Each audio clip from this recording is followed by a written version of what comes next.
Hi, everyone. So, before this episode begins, I'd first like to issue an apology on behalf of some audio issues that we've been having. It's unfortunately my fault, and partially, I guess, the fault of Discord. You won't hear it with our guest's audio, but you will sometimes hear a clicking or slight distortion noise when you hear me. I hope that doesn't necessarily spoil the quality of the episode. I think that the guest did an amazing job in their presentation and in their comments, and I hope that you can potentially look past this difficulty that we've been having. I am trying to take steps to improve our audio, and I think we definitely will have to try and figure out a way to do local recording at all times. But again, apologies for the audio issues, and please enjoy the episode.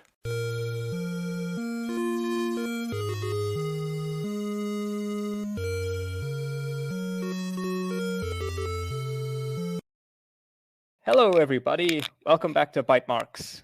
We are here continuing our series on generative AI in society, and I'm joined here today by a very special guest. But before that, in the words of one of my favorite YouTubers, 3 Blue, 1 Brown, we can't let machines rule our lives. Yet, despite his sage advice, it seems like every CEO these days is trying to argue, insist, demand even, that we should be doing just that.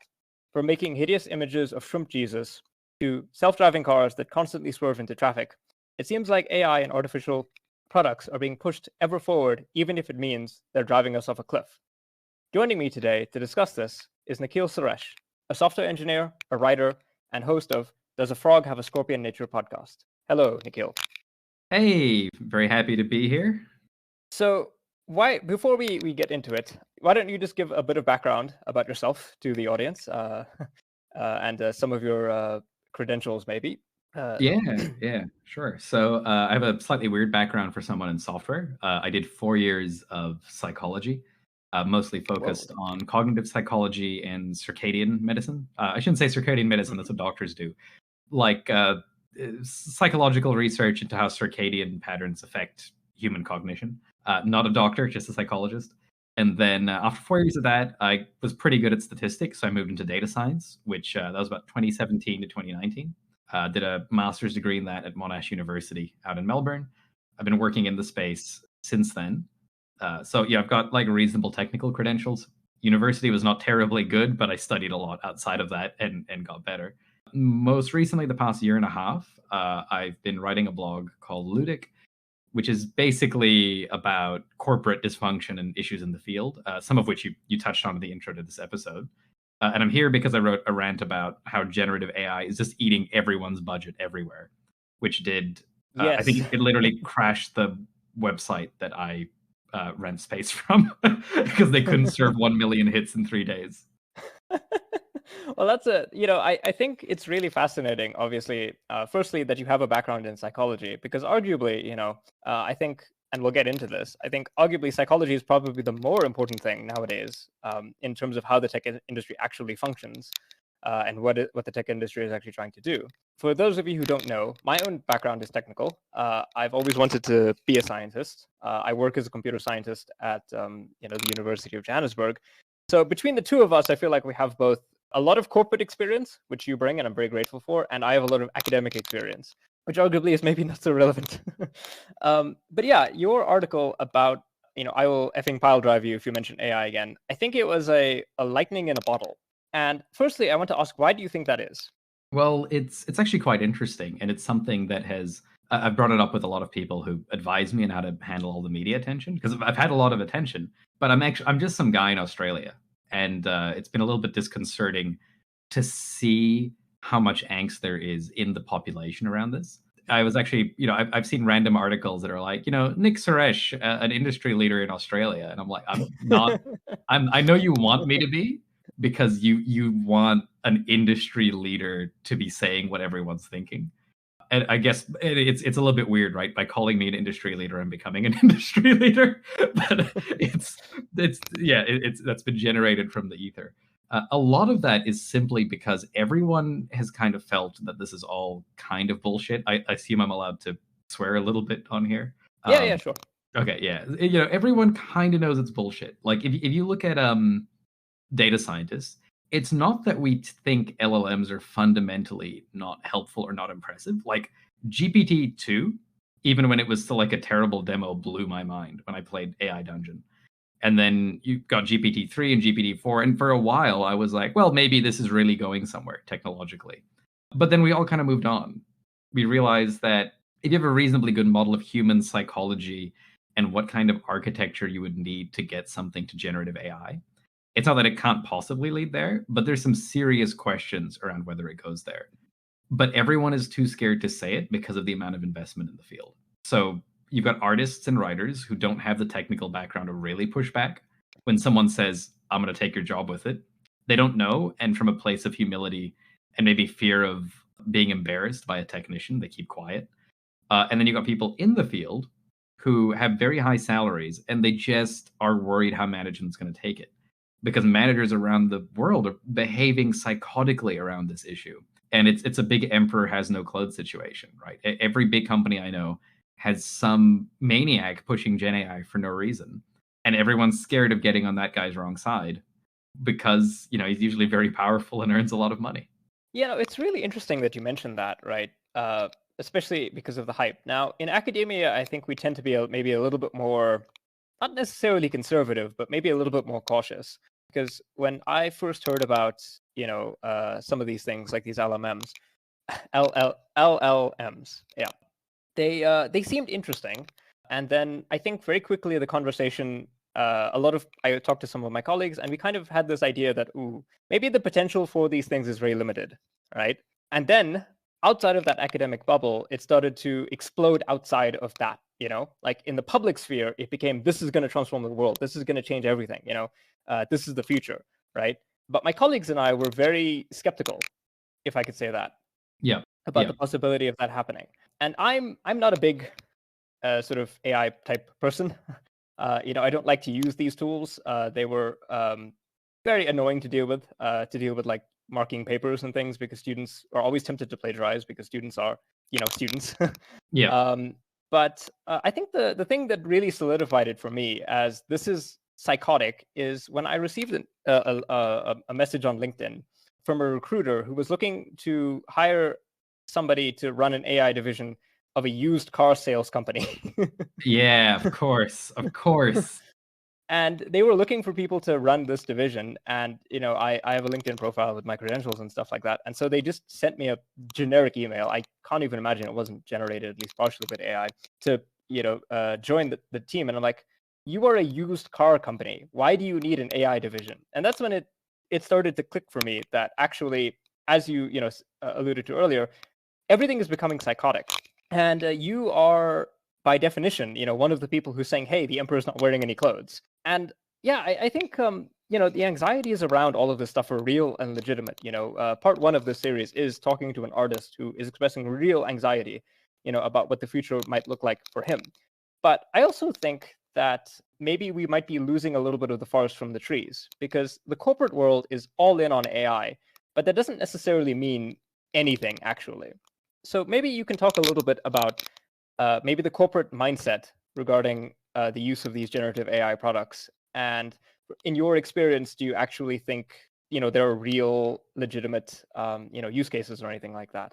Yeah. So something I should be super clear on is that there definitely are legitimate use cases. We have a client at our consultancy who I won't name because I didn't ask them if I can name them on the podcast. But they do some really interesting work with marketing surveys. And by putting a chatbot into this thing they have, it lets them do qualitative research at some scale in real time with clients. And you can see why an LLM might be okay at that, right? Because if you prompt it with the correct thing, like these are the kinds of information we want out of our customers, it can roughly stay on script and it doesn't have to be that good at it, right? Like you don't need crazy judgment calls to repeatedly ask someone like, how did you feel about this? How did you feel about that? It's kind of useful. I will note that you don't necessarily need an LLM for that, right? It could just be a series of normal questions like a normal survey, but they're the experts there, not me. So maybe that's fine. But the thing isn't, I think, is there a legitimate use case? I think anyone who says there's no use case is obviously they've overreacted in opposition to the amount of hype. The question is, does the use case justify even a fraction of the current market cap. It's Ooh, gotten yeah. so out of control that I'm sitting here going, when this bubble bursts, am I going to be able to buy GPUs, or will like Nvidia just vanish into smoke? Right? Someone raises it. They went, Nvidia's stock prices have gone super, super high, and I went, that's fine. It'll go back down. And they pointed out, if it goes back down, maybe you can't buy GPUs anymore. And I went, oh damn, I didn't think about that. That's a real problem. Yeah, it harkens back to that old sage wisdom, which is in a gold rush, don't mind gold, sell shovels. But, the question is, can you actually go out of business selling shovels if, it turns out that there's actually no gold? I think, I think it's interesting that you mentioned, that there are these, a lot of it is driven by hype, right? I think that one problem that we have probably communicating this exact issue, both from an academic and from a corporate side, is that it's very hard to, as a corporate person, to really talk about AI because so much financial incentive is wrapped up in that it's going to be the future, right? I think do you remember when Mark Zuckerberg was talking about the metaverse, right? Yeah, This I really, multi, I was gonna say, I think I remember that nightmare. yeah. I, I remember sitting in a staff meeting as some people were talking about the metaverse, and it's like, oh, maybe we should look if there's any research we can do. And I think I just started laughing. Yeah. I think politely I was like, what are you talking about? There's nothing. This is not even a thing, right? We have Second Life has existed for like over a decade, by now. And I remember thinking to myself that it was easy to talk about why the metaverse was never going to be a thing, right? Sure, people have seen things like Ready Player One and stuff, but I think it's super obvious to explain to somebody why you can't actually live in cyberspace, because you can't eat digital bytes. You can't eat digital bytes. You can't sleep, in a computer. But I think one of the issues that we have is that, AI is a much more socially prevalent idea. Everybody's seen movies with AI. Everybody's seen a talking computer, 2001, things like Her, so on and so forth. And I think Mm. it's an easier idea to fixate. So if somebody comes up to you and says, hey, I am going to sell you the future. I have a revolutionary technology. This is going to be, the next wave of how humans do everything. I think it's possible for some. I think part of the reason why it's so difficult to maybe talk about this is because on the one hand, there are financial incentives, but on the other hand, people actually don't know what is actually being talked about in a technical sense. So they default to a sort of a pop cultural, sort of idea of what AI is, as opposed to the fact that like a lot of these things are not really AI. Like, a car company selling used cars, it's not using AI to sell those cars. They might have like an algorithm or something, to do that, but that's not AI, Yeah, at least it's not like general AI, which is what people, we talk about generative AI. Most people making decisions in corporate settings around AI spend, they don't seem to be able to disambiguate between generative AI and general AI. And I think that's because ChatGPT and things like that, they have properties that are very misleading for non-technical audiences. You and I might have some understanding of what is actually happening, and that there are like interesting philosophical discussions around like we don't really know what humans are doing consciousness wise or how we produce sentences, but we understand enough about LLMs to go like we're probably not producing output that way. The difficulty is because it is a product that very closely mimics output you would expect from a fairly intelligent human, but it's not output from an intelligent human, it mimics it. If you're not a technician and you see this thing type at you, your baseline is not like, wow, this is, gradient boosting but done super smart, or this is a, some deep learning thing but really sophisticated.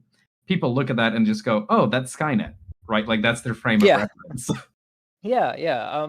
I might be dating myself here, but do you remember the use of the term expert system? Expert system, you have dated yourself. I've heard the term, but like it hasn't been used since I entered the workforce. Yeah, I'm kind of revealing just how much of an old man I am. But when I was, around at university, and when I was sort of picking up a lot of this stuff, people were talking about expert systems, right? And expert systems were not AI, but they were the illusion, that, oh, there's some knowledge base that you have, and you've got some kind of ability to make inferences and, all of that stuff.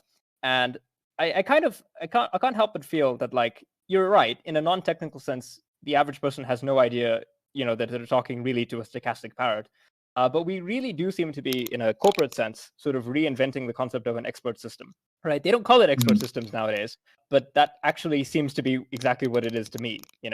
If you strip out everything out of it, that's sort of what a lot of the pitch around generative AI is. That it is a new kind of expert system. Only they claim that the expertise is real, and it totally won't hallucinate and make up totally unfactual things, like tell you to put glue in your pizza sauce. Yeah. Something really, I like that phrase you used, stochastic parrot. And I'm going to say something real mean, which is that the issue really is, and I said this on Better Offline. So I did an episode with Ed Zitron and Robert Evans Yeah. a week ago. And we were chatting about this. And, they said, what's your issue with AI? And I was like, my issue is not AI. AI is annoying. The issue is we have a class of person that has no business being on a stage or talking about anything. They just don't have credentials in the field. But they feel like because they're popular on LinkedIn and people who the kind of person who does their learning on LinkedIn really likes them, right? They kind of just all get together in a weird country club situation. They think they're much smarter than they actually are. They just come out here and push this stuff. And before it was generative AI, it was blockchain. At some conferences, it's quantum. You have people who have never taken a math class in their life talking about quantum computing. And it's God. It's like I already am like a specialist technician. Even I don't talk about it. I don't know what it is. It's like too hard to like discuss unless I've like gotten into it for a couple of months. So I keep my mouth shut. So it's crazy seeing people who know less than me getting on stages and talking about it. And yet, and I was going to make the point that like those people themselves are stochastic parrots. They just get up on stages and they emit a string of syllables about agile. Maybe that's why they can't tell ChatGPT is not good at writing. It's because it writes like them. Like that's all I've got.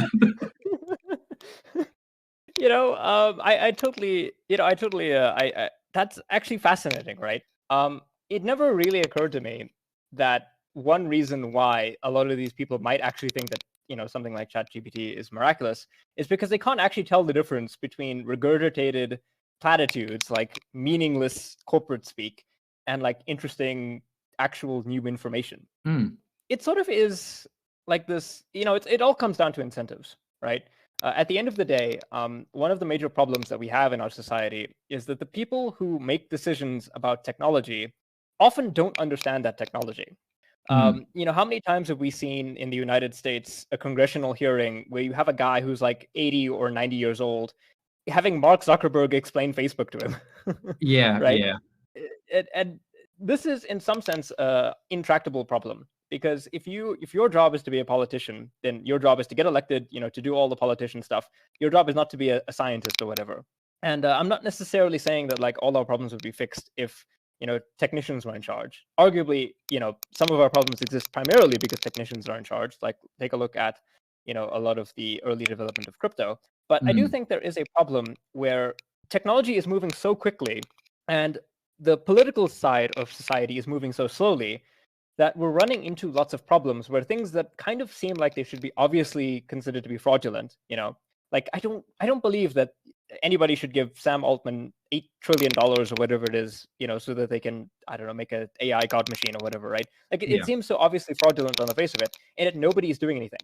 We are very, I think the only countries that are really doing anything about AI regulation might be Europe, and that's because they already have existing strong, privacy laws and things like that places like the United States and the rest of the world just don't have.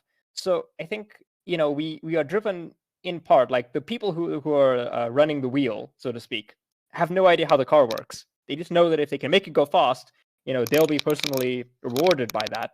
And that's all they really care about. They don't care about any kind of social cost. In a way, actually, they behave a lot like, a lot of AI programs, but they're only interested in optimizing their cost function, their goal function, and they don't actually care about the means by which you get to there. They just want the number to go up, and they'll do anything to make the number go up. It's very mechanistic in a way, which is kind of frightening when I think about it. Yeah, and it's interesting because there's almost like three categories of person here. So you have people who play like genuinely on the international stage, and they're trying to get stock prices to go up because that'll give them $100 million directly. You have people at these medium companies who they're not terribly affected by the stock price going up or down, but they have a deep interest in putting as much AI on their CV as possible. And that is a huge driver of a lot of the hype we see now, right? It's not necessarily OpenAI specifically. It's that a lot of society is run by a very large percentage of people who kind of just don't get it. And this is not just technicians, right? I've been talking to a lot of journalists and artists and writers, and when we're off the recording, before it starts or after it, I usually go, "Hey, I was talking a lot about how people in IT don't really get it." And I go, "Would you say it's the case in your industry that 90% of it is run by someone who has no business running it?" And everyone has said yes. And that's because in every domain, the social skills required to get to the top of a big company are not correlated with like actual success at the thing you're supposed to do. You'll occasionally get someone who happens to be good at both. And it is helpful to be good, but it's not everything, right? Delivery is only 10 to 20% of climbing the ranks at a big organization. Most of it is like having a well-off family or promising people a lot of things. So yeah, whether or not you can actually deliver that. Like, I think one of the big issues, and I picked this up, reading your article, is that your ability to promise and your ability to deliver, they seem to be going in two different directions. Yes. In the corporate world, like nobody calls you out on whether or not, like nobody's calling out Mark Zuckerberg that he spent however many $1 billion into Meta, and now Facebook is an AI company. Yeah. I mean, there's no one to really hold him accountable though, because he's quite wealthy. A lot of the small scale issue is that no one is holding the 10,000 managers to account who probably did metaverse investments and it didn't go anywhere, right? Part of that is just the social structure we have set up, which is there's almost nothing you can fail badly enough that stops you from just quitting and getting a new job. So you can just kind of embezzle. I call it status laundering, which is just you turn company money into personal status at a really bad exchange rate. You see engineers do this all the time. They just pick the trendiest tech, put it on their CV, no matter how bad it is for the company, and then they can move on to a new place, just leaving the ruins behind them. Management does this, executives do this. It's like pretty common once an organization is medium to large. And sorry, how would you define medium to large in this case? I don't know. Let's say you're medium when you're above 500 employees. Something like that. I don't know what would make you large exactly. Large enough that you don't really understand what's happening in the business at all times. Yeah, it's a very vibes-based sort of thing. Yeah. Because if you're super on the ball, like I could imagine 100 feeling like a relatively small company. And I've seen teams of 30 people that are so disorganized that it's like state government. It's got no idea what's happening. So it depends a little bit on your organizational skill and the vibes there. But the key is once you can't clearly trace an individual's output to the bottom line, you just open the door to a lot of nonsense. Yeah. I mean, you probably see this in academia. I've done some work in the university sector on the corporate end of things. There are so many administrators that just like don't need to exist. There's I don't even know what the ratio is to like administrators to academics, and they don't really understand. I used to get asked at my very first job in 2019. I remember being asked to do all sorts of work to help evaluate academic performance, and the people setting the metrics had no business setting them. And we were just like terrorizing the hell out of people. They were so worried they didn't have enough citations or enough this or enough that. And it was just like this amalgamation of like metrics from 8 different websites. And they thought that with enough statistics, they would be able to rule over the academic class in some halfway efficient way. It's like you should put an academic in charge of this who actually understands the system. Have you heard of Goodhart's law? Is that the maybe you can remind me? I think that's the one about performance indicators. Yeah, when a measure becomes a target, it ceases to be a good measure. Yep, right. If you tell me I need to maximize my citations, I'm just going to go publish in a field that like has a really, was it a field weighted citation metric? I'll just go do that. Yeah. It's a fascinating problem because I've experienced it, sort of firsthand, where a lot of journals chase their impact factor or whatever. And as a result, it becomes harder and harder to publish in a journal until eventually, like, I'm sitting here thinking, okay, so your impact factor is going up and up, but that means that fewer people are publishing in you. So eventually, it's just going to be one guy who gets to publish in their journal, and the impact factor will be infinity. That's not a bad point. So I'm going to start that journal, make my millions. Yeah, Yeah.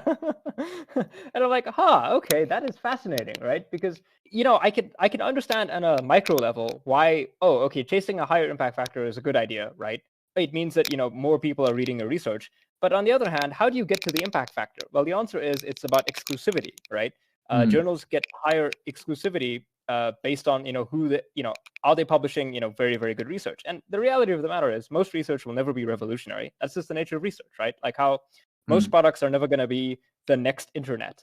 Most products are only going to be some small iterative, useful thing, but, not revolutionary. And so the end goal of that output is that nobody can publish anything because one guy has all the impact factor. And if that seems like it would collapse the entire academic industry, yeah, it would. It totally would. But nobody seems to be worried about that. Everybody just seems to be chasing, higher impact factors. And I feel like that's very similar to the way that a lot of corporations behave, except instead of chasing impact factor, they're chasing shareholder value, or market share or something. Well, what's interesting is, I said there were 3 groups and I named 2. And the first was, executives trying to make $1 bajillion and then they want to buy all the water so that they can rule humanity. Bill Burr has this great bit. I can't remember where it's from, where he describes a Nestle executive as just being this psycho sitting in his house going, I want to buy all the water and then we'll own the world. And like, you got to put that guy in jail, right? You can't let him take all the water. And then the second category is, like I said, you just got like normal kind of middle managers who are doing their best to earn money without really knowing what's going on. The third category, and they're the ones driving most of these systemic issues you're talking about.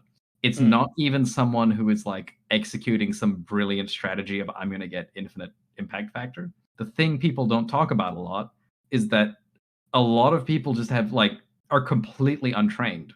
Like if you look at the average software engineer, so you take every software engineer on the planet, draw a line through the middle in terms of whatever skill is, right? The bottom 50% of programmers are not able to code. Not like an elitist, like they don't code as well as I do. I mean, if you put them in an interview, they cannot do like the simplest question you would give like a 13-year-old who just started. I spoke to an engineer last week who was interviewing candidates for like a senior role, and people were failing to open the file that had the questions in it. Right, they couldn't even download the code they had to operate on and then look at it. They would fail at that point, and they were coming in like, I've got 10 years experience. What have they been doing for 10 years?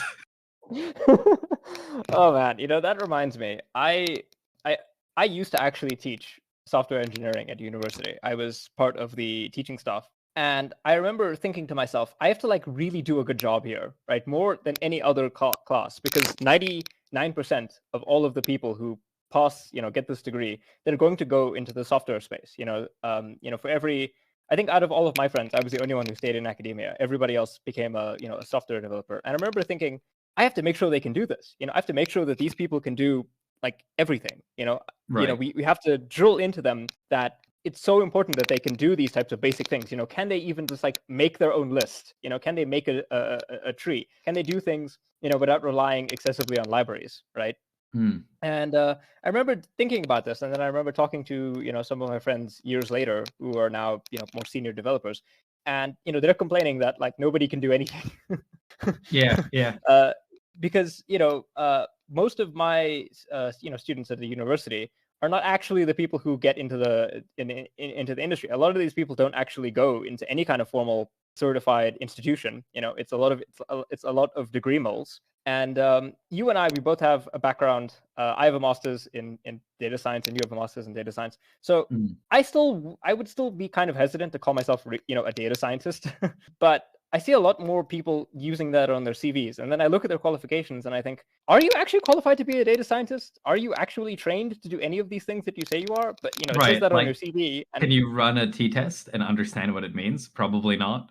Yeah, like, can you do even basic levels of statistics or, data transformation? Like, can you even prepare the data? Do you know how to like look for things that you might need to clean? Or can you recognize that the data set is imbalanced or skewed, or that there are problems in it? Because I find that like a lot of the problems that exist are because everybody, it's like that old adage of people telling other people to learn to code. Well, the downside of that is that human beings are self-optimizing creatures in some ways. Instead of everybody becoming like this high level comprehensively certified, coding badass or whatever, people will take the shortest path, which is in this case to go to a degree mill or something like that, and sort of fake their qualifications. and we're talking about a technical field. We're talking about something like coding, right? That is not to say of all of the heinous fraudulence that goes on in things like MBAs. Don't get me started about all of that. Because I have a very low opinion about most people about the MBA because every time I've met somebody who has one, I don't understand how they earned it. Like, what was their demonstration of technical ability? Like, what does an MBA actually qualify you to do? And I feel like a big part of why we're in this situation is a lot of those people are actually in charge because they have that piece of paper that says, I am good at business. Every Or what does that mean? Every time I've spoken to a genuinely smart MBA, they have told me that the point of an MBA is to meet the other smart MBAs. Like, it's very circular, right? They just wanted to meet other people who are smart and kind of going for the same kind of position. But when you go like, what did you learn? They're sort of like, I don't know, you could have Googled it, could have figured it out. There's some good books out there. But to be fair, that's not entirely, people like to rag on MBAs. That's not entirely different from my experience studying psychology and IT. That is to say, the median level of performance in both those fields was incredibly, incredibly low. So the main benefit of studying was meeting other people with an interest in that field. Yeah, it's I mean, I'm not necessarily opposed to it, right? I've also met some fairly smart MBAs. Usually they got an MBA because they had already received another degree somewhere else in something else. And that, they wanted to transition more into executive management. And it's kind of accepted that if you want to be an executive, you kind of need, something like an MBA. But I do think a huge number of them are actually given a lot more credence than they deserve. And I don't necessarily think, it's like we said, nobody's checking them, right? There's no real consequence for failure because nobody seems to have any kind of interest or means of like reining in this management class, right? Like this is, I think this is kind of the problem where there's a difference between like a person who can manage and a person in the management class. Right. These people are generally insulated from the outcomes of their decisions because, well, for starters, if you check this guy, maybe actually that opens you up to your own criticism, right? Like if you say, hey, this management guy is not actually qualified to do this job, then somebody might point the finger and say, hey, wait a minute, are you qualified to do this job?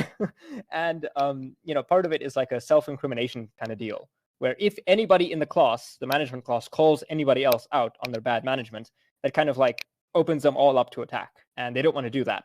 Yeah. It's intensely political at all times, right? It's very much... the emperor's paying us for all this great tailoring we're doing. No one pointed out there's no clothes here. And it's like this game theoretic thing, right? If you go, hey, what if this is all bullshit? Like they eat you alive because they're just someone shut that guy up. All right, we've got something good going on here. Just shut that guy up. Yeah. It is fascinating, right? Just how for everything that we're talking about like high level, but we're literally talking about like the future. But it really actually comes down to very basic, very fundamental sets of human behaviors and incentives. Like, in some ways, we're kind of like going back to almost like a feudalistic level of social behavior because, like, Sam Altman is the king, and if you go against the king, well, then your kingdom gets burned down because nobody wants to fund you, and he'll say something bad about you on Twitter, and then your project is dead in the water or whatever. People like Elon Musk have the power to just say, hey, whatever it is that you're doing, you either sell it to me or you don't get to do it anymore, or something like that. And you have this whole class of, like Jafar from Disney's Aladdin. Yes, a character who my younger cousins compare me to very frequently. Really? I'm very close with him, very familiar. So you were voted most likely to be wearing like purple robes and whispering in the king's back. I was voted, like, my friends consistently vote me as lawful evil. I don't know how to feel about that. Well, I mean, you've at least got some rules, right? Like there's lawful in there. Yeah, there's there at some point there is a law, but I feel like a lot of these guys are like Jafar, right? They're the vizier to the king, or the sultan in this case, and they're always conspiring. You can't trust them. They put on a front, and it's because if they don't behave like this, someone else will. And over the years, they realized that if they want to actually get ahead, they have to be like this.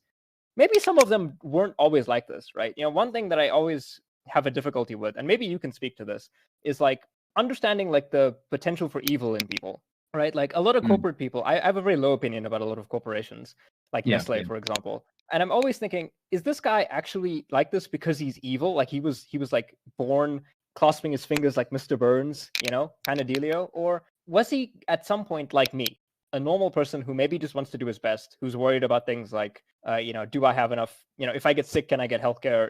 If I, do I have enough money for a vacation this year? That kind of stuff. And then over time, he turned into Mr. Burns.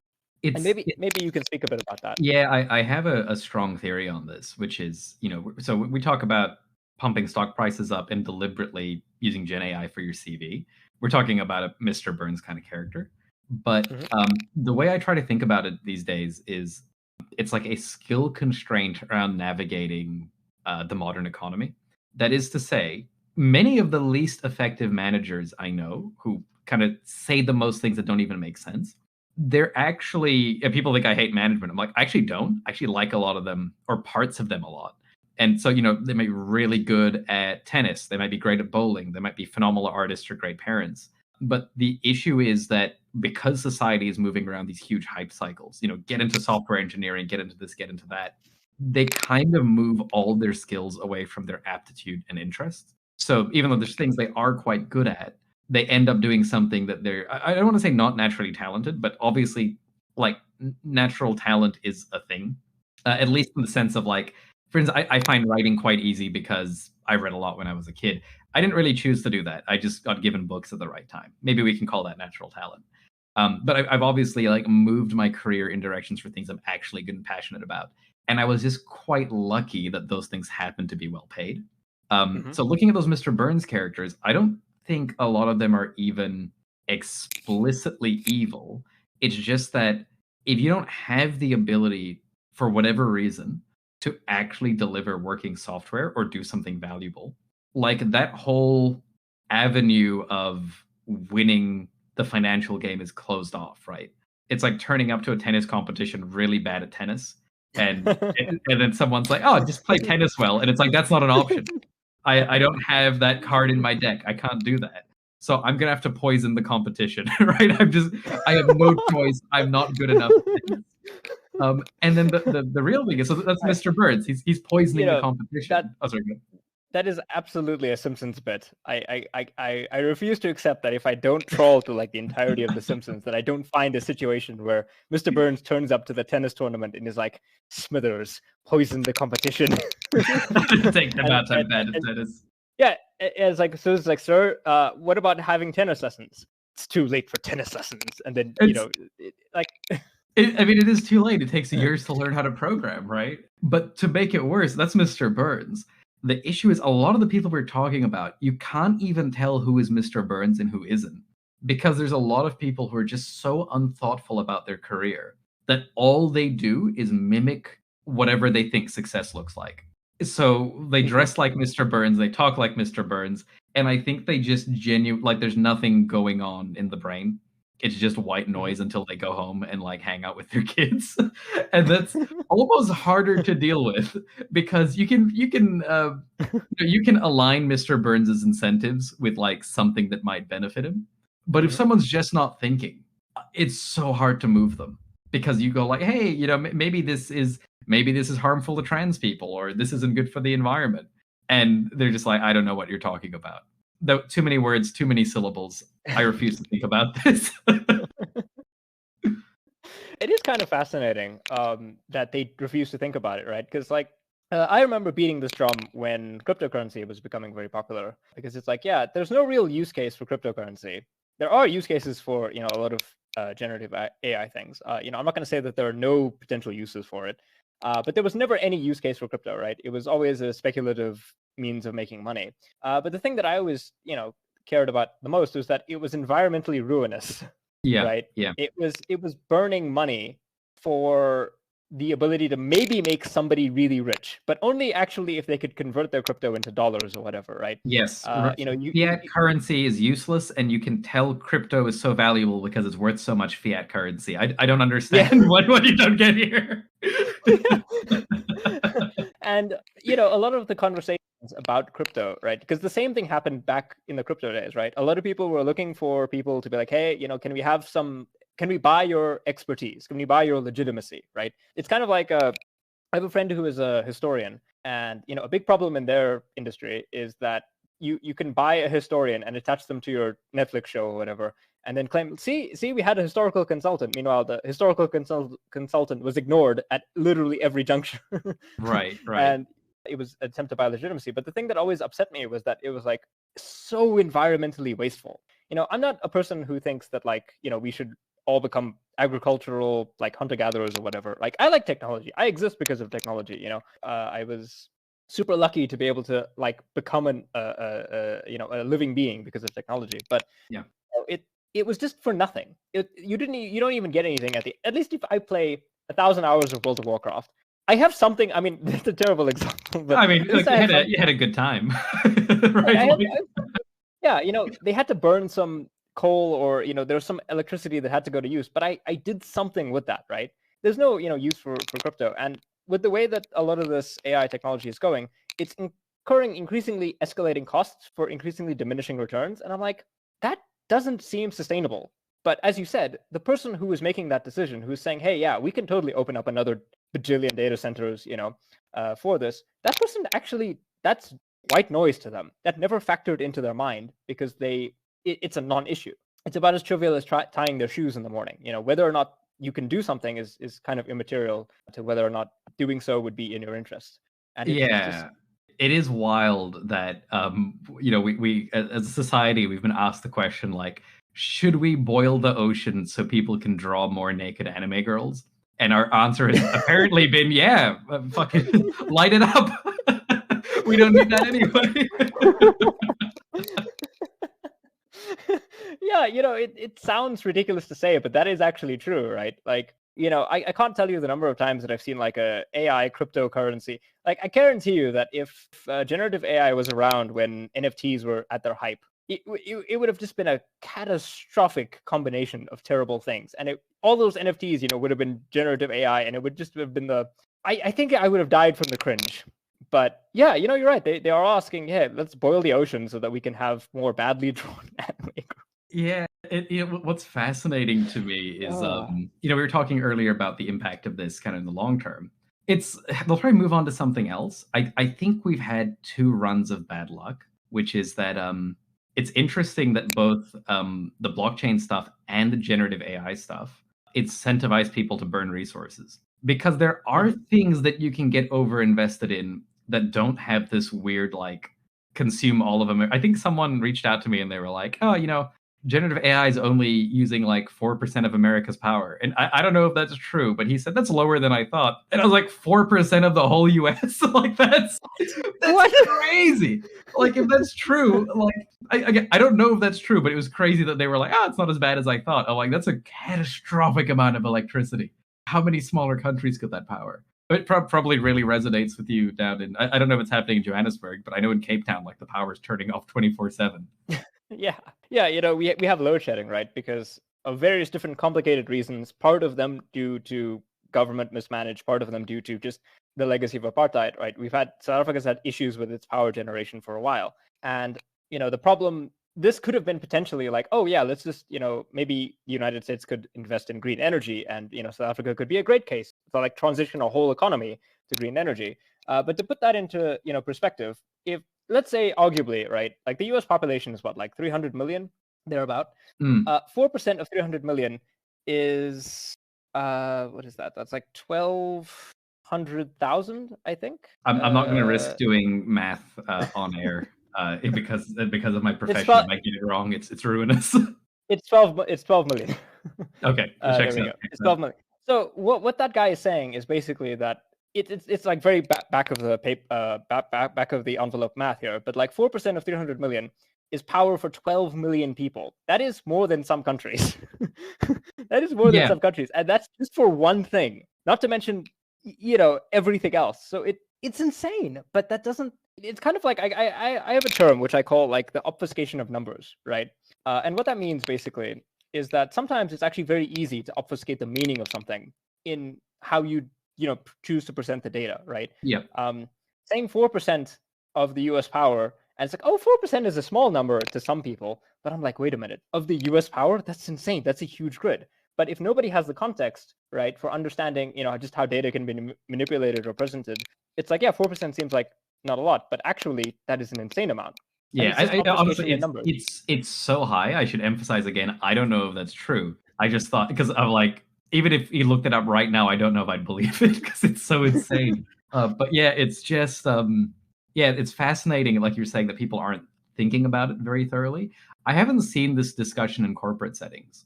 Outside of it, Mm, everyone is really thinking about artists' livelihoods and things. In companies, they're so excited to just use chatbots for everything, and mm, it's the extra weird thing is like it just doesn't work. Like I haven't seen any companies, at least locally, generate serious revenue through this kind of thing. They don't really even understand the details of the technology. So there's the field of retrieval augmented generation. hmm I, Yeah. I assume some of your readers are technical, listeners are technical, some are not.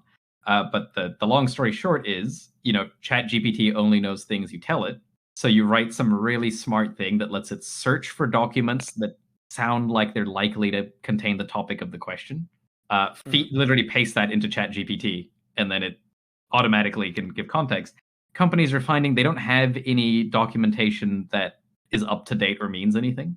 Yeah. So they're just like, oh, I'll just dump all my company docs in, and it's like you don't have company docs. There's nothing Yeah. that could possibly make this work, but they still do it because they want to say they've done Gen AI.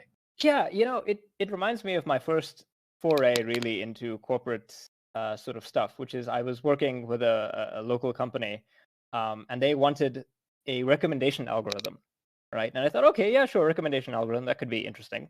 But then I started to realize, it dawned on me very quickly that they had actually no technical infrastructure at all.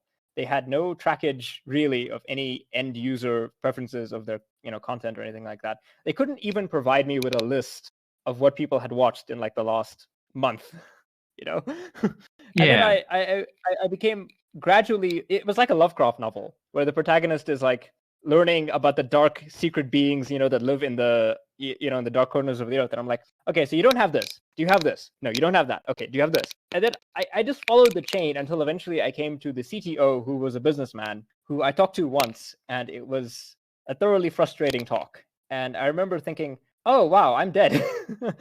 I won't right. actually be able to deliver anything, on this. And it was just, it's just like you said, right? Like they didn't have the infrastructure. They didn't know what they actually were capable of doing because that's boring, and they didn't want to do that. They just wanted the new hotness. They wanted to have new technology, and to say that they had new technology. And it's like, okay, well, they don't actually can deliver any of this. And this was for Gen AI. Imagine that if I had to do that now, it would have been very similar. It Yeah, would have been worse, actually. it was just starting to quiet down when GPT-3 came out. Like, so I left data science for data engineering Mm, because I pretty correctly predicted. I was like, well, people are going to realize this doesn't work, and engineering will be the next big thing. It was like it's very easy to get a job in Melbourne at the moment. It's probably like the single best tech career to be in, even over AI stuff. I think it still is, and it was just the data science jobs were just starting to evaporate when GPT came out. And I think the funniest thing is like companies, and it's this cluelessness thing, right? We have a lot of people who call themselves chief security officers, chief technical officers. A big one is chief data officer. oh yeah, In, in that's in a my new one. experience, yeah, new one, and also like it's not universally the case. I did the episode's not out, but I did like the ML Ops community podcast last week, and hmm they've had like chief data officers on there who are clearly very very savvy, hmm but the average chief data officer I meet is like clearly the CTOs are already not that good, and the chief data officer is like someone who's not good enough to be that. It's like You. they're like it's like where all the failed execs go, and it's just fascinating to watch because they drive all these initiatives, have no idea what they're talking about, and their teams are pulling a con on them, right? Because their team is Mm, going into Python and typing in import OpenAI, and these executives are not technical enough to know that they have very weak engineers on staff because all they see is a thing that works. It's a chatbot, and they think that it is actually difficult to make. Yeah. It's like the hard part was done by a bunch of PhDs at OpenAI who genuinely, we have to give them credit. It's incredible engineering, like to get this thing running. And everyone's just trying to take credit for the fact that it's easy to deploy it, like locally. Yeah, it's it's kind of an existing. It's kind of like, I would say, for our less technical, more nerdy viewers at home, it's kind of like magic, right? Like if you're in Baldur's Gate, right? You can not be a mage, but you can still use a magic scroll. Some mage, I guess, a PhD mage student or whatever, had to laboriously write out and carve a magical ruin so that you can just open up a scroll or a tablet or whatever and just blast somebody in the face. You have no idea how that happened. In your mind, it might seem like, oh, this magic is crazy complicated, but it's obfuscation that has happened here, where you don't realize what has actually been done to make your life easy. And Yeah. it's a problem. Yeah, because if you I was gonna say it's a good way of putting it, right? Like GPT is impressive. OpenAI is selling scrolls of wish for like 5 cents, and everyone is now walking around like casting their 5 cent scroll and going, I'm a level 20 wizard. I'm so good at this." yeah. Yeah, exactly. It's almost like a paradox in a sense, because on the one hand, the technology has become super accessible in ways that make it easy for people to quote unquote use. But on the other hand, the technology is incredibly obtuse and actually really difficult, and there are probably only a very small number of people who have a real understanding about how a lot of these systems actually work. And we're kind of stuck here, where lots of people do think they are suddenly like high level. They're like the Archmagus because they can, they just have a bunch of scrolls. And you're right with like that con idea, where a lot of software engineers it's like a chain of problems where you have lots of people who call themselves software engineers, but they're not really qualified. They can't actually build the systems, that they claim to. But they live in an era where they have libraries they can just quote unquote import, and they can stitch things together to make it seem like they, know what they're doing. And then they can sell that to somebody who doesn't know anything about technology, but assumes that it's difficult, and assumes that because they see something that it must have been difficult to make and also real when it isn't real. And that guy sells it to a consumer who has no idea, or a shareholder who has even less idea about anything. It's just like a human centipede of technical misery. Yeah. And, it gets this really interesting thing about, you're talking about your previous guest was an artist, and the serious risk, or the thing that is, I think, I'm not an artist, so, this is my take. I guess I write, I get paid some amount for writing, and not tons, but I guess I count as a professional writer. And the thing that is fascinating is a lot of this chat GPT stuff for both artists and writers has really just revealed how much of the market doesn't have the judgment to even tell what a good product is. Like when I got my company logo done, it didn't occur to me for a second to be like, I'll get chat GPT to do it, because it'll just kick something out and it might look kind of good. But if you get a really good marketing person or artist on board, or writer, they can help you work through judgment calls that like an LLM simply cannot. Stuff you might be unaware of. Like, so our company is called Hermit Technology. But one of the reasons I was happy with that name is my first job ever in Southeast Asia was at a place called Honestbee. And because of phone quality, like call quality, you don't want your company to be called something like that, because it turns out Honestbee is very hard to say on the phone and someone understands what you're saying. It's got a silent H in it, kind of. It just characteristics that are not nice auditorily. An LLM just doesn't have that level of sophistication in name choice or art choice or logo choice, and even writing. Like a lot of the people are like, it's doing the cover art for my book, so I don't need to get an artist for this anymore. It's like that book took you like thousands of hours. Just pay someone to do it correctly, because this thing's gonna pick a background that your font doesn't show up on, and you're just so unsophisticated that doesn't even flag for you. No, absolutely right. Like I generally speaking, I'm a big believer in the idea that like if you want something done right, you should pay somebody to do it right. If you want to build a next generation GPU or whatever, you need to spend the money to get the people to do that. If you want to have the Mona Lisa, you've got to become the patron of you've got to give money to Leonardo da Vinci, right? And what this does reveal is that it is entirely full of people who maybe not necessarily are grifters, but they're very lazy in ways that are very annoying. Mm. because they don't understand how difficult it is. It's like it's like that thing. It's like, oh yeah, why did I have to pay you? Like it's like almost like a joke, but not really. But like somebody's talking to an artist and they're like, why did I have to pay you for an hour of work when it took you 5 minutes to draw that? And it's like, well, actually, it took me years to learn how to draw that in 5 minutes. And here you go. It's like an actual good thing. And it's those people, they have this shortcut mentality where they don't actually think about the process to make something or why it might be good. They just want something. It's almost like a personification of that, like this overconsumptive mentality that you kind of see in other things like fast fashion and stuff like that. I'm shuddering the day when they bring generative AI to fashion. I just I can feel it in my bones that it's going to be that it's going to be coming. And we haven't talked about this, but like there are real victims here, of a lot of these things. A lot of AI projects, like for example, I think it was Amazon. It was revealed that they weren't actually running like an AI store. They just were underpaying people in India to supervise the cameras. And I'm like, that's really heinous. I know. That's just As I'm obviously Indian, my name ends in Suresh, and I'm just like, come on, man. It's yeah, no, yeah, I'm Indian too, and I'm like, oh my gosh, this is crazy. Like, what made you think this was a good idea? Like I remember also seeing a while ago somebody was like, oh yeah, we don't have to hire like people of color to be our models. We'll just AI generate them, for our fashion blog or whatever. It's like, this is really gross. And the fact that you don't think it's really gross tells me that like we're not talking about this, but obviously a lot of these systems have problems. Like it was talked on in earlier years about like racism issues in computer vision. Like if your data set is full of only white people, your computer is not going to recognize somebody who doesn't look like a white person. And these problems are baked in because they're so right. Like the thing that I've always banged the drum on is that there are no technical solutions to social problems. Like we're not going to invent an AI that will fix racism. That's not possible because it's a problem within us, right? It's a social problem. There's no technology that will magically make somebody less racist. If anything, the technology amplifies our worst impulses because now, if you are, for example, a weirdo racist, you can generate loads of images, as propaganda to put on Twitter or whatever. And Elon Musk will just let you do it because he's completely uninterested in doing any kind of moderation on that hell site. Yeah. And these are all just social problems, like we shouldn't. Do you know anything about Dude? Yeah, I've read the I can't remember if I've read 3 books and it's just really long, but I've read up to them leaving Arrakis the first time.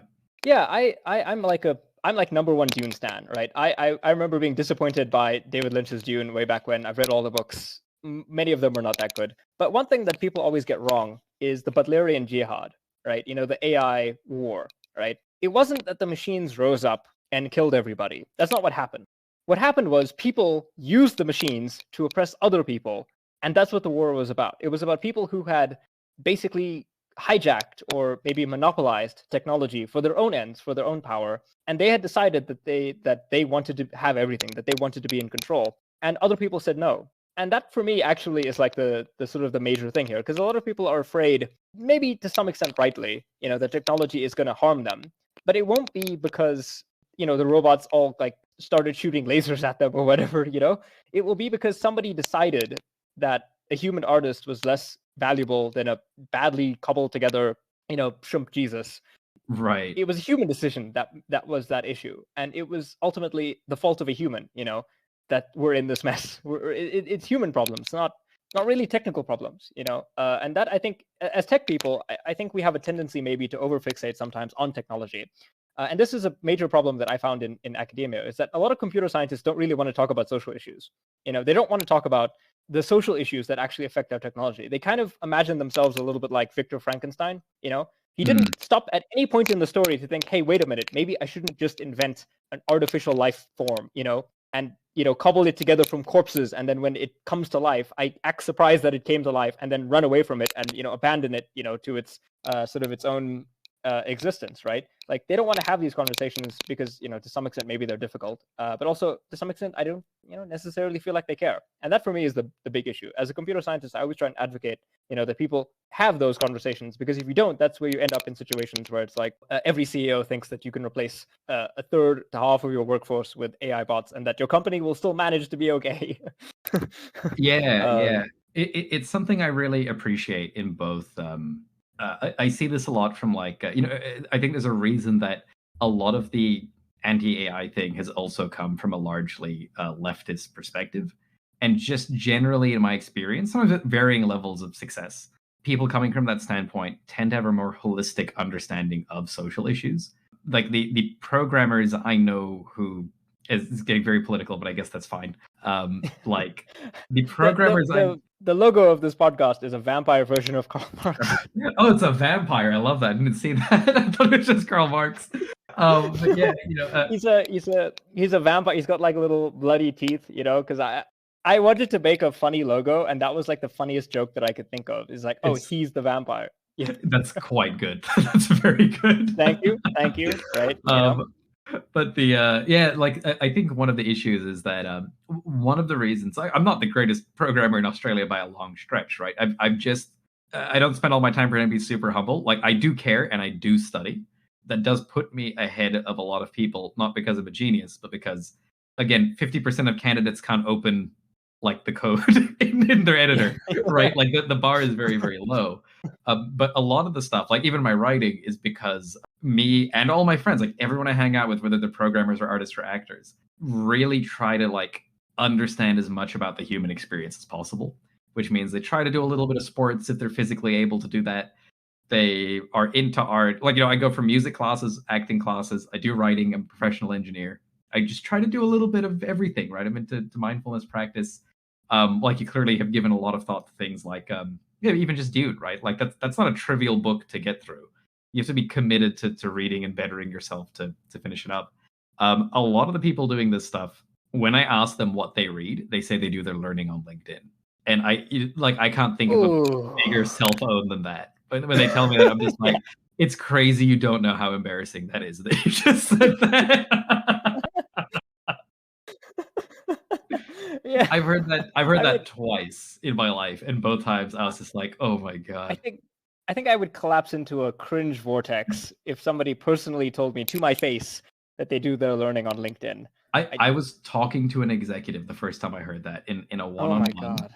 And they were like, well, what do you think about this? I can't name them because I don't want to go to super defamation jail. But they were like, what do you think about all these things? And I go, yeah. I've been reading this thing. I've been doing study in my free time. They were asking why the other engineers we had some lower quality. The interview for that place was they just asked, do you know Python? If you say yes, they hire you. Mm-hmm. So we obviously had some people who were not tremendously talented in the field of software engineering, because that's where those people end up if you only have one question and it's a yes, no, do you want to work here? And this person's like, why do they not have issues? Because you've pointed out some issues with the code, and why does no one else agree? And I go, between you and me, it's because I study like 2 hours every day, right?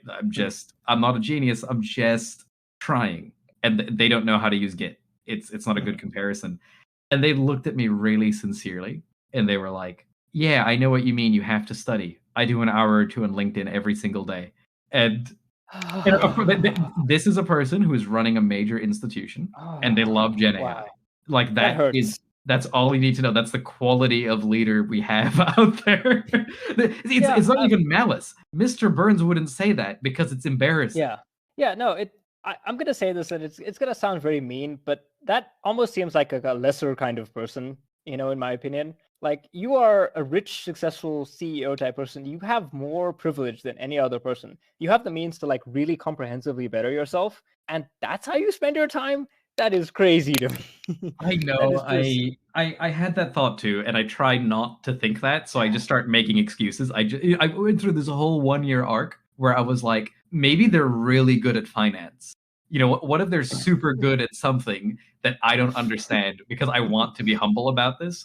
And every 3 months I chat with them, and then they would just like close off another possibility. I'd be like, what if they're a great lawyer? And then we talk, and I go like, nope, not that one. Eventually I was just like, all right, they just don't know. They just don't know what they're doing. Yeah, it's bananas, right? It's bananas. And I totally agree with you, about trying to better yourself. I make sure that like every week I am outside, doing a physical activity. My personal interest is sword fighting. So I'm really big into that. Like HEMA? Like HEMA, yeah. I'm one of the founders of one of the biggest clubs in our country. Oh hell yeah! I Um, used to fence Olympic saber, which is pretty different, but it's the same No, vibe. no, no. I used to be an Olympic épée fencer as well. So I've always been interested in just like getting myself out there doing stuff. But also I try to read books. I try to make sure that I read a good mix of fiction and nonfiction. I read like books on anthropology because I feel like it's not a pseudoscience like evopsych. Yeah, yeah, And yeah, for sure. like some of the worst opinions you'll ever get is somebody who believes in like generative AI, evopsych, and like crypto. Like that would be the worst. It'll be. You haven't even finished what you're saying, and I'm already in pain. Yeah, the fact that you're already in pain tells me that like, yeah, actually, this person exists. That's the scary part. This person That- exists, and there's tons of him, and he's gonna like call me tomorrow and just be like, well, actually, women were evolved to have multiple partners, and that's you need as much Bitcoin as possible because they're attracted to status. And it's like, oh my god, dude, just stop talking, just stop. yeah, that's exactly it. But I feel like if we're reaching the stage of the podcast where we're just we're just riffing and having fun. Yeah, But yeah, yeah, just being me. I think this was a very interesting conversation. I think you cut through a lot of the noise in a way that I find very refreshing. And it's I look forward to hearing about you as the future thought leader in Australia. Yeah, my next blog post is just called "Support My Ascension to Becoming a Thought Leader." That's actually the title, and I'm going to try figure out what I need to do to just continue getting out there and being honest about these things. I really didn't want to at first, but Yeah, after yeah. all these journalists reached out, I was like, at first I was like, it shouldn't be me. I don't have enough life experience to do this. But then as more and more people reached out, I was like, oh no, there's no one else. At least for now, it has to be me, I guess.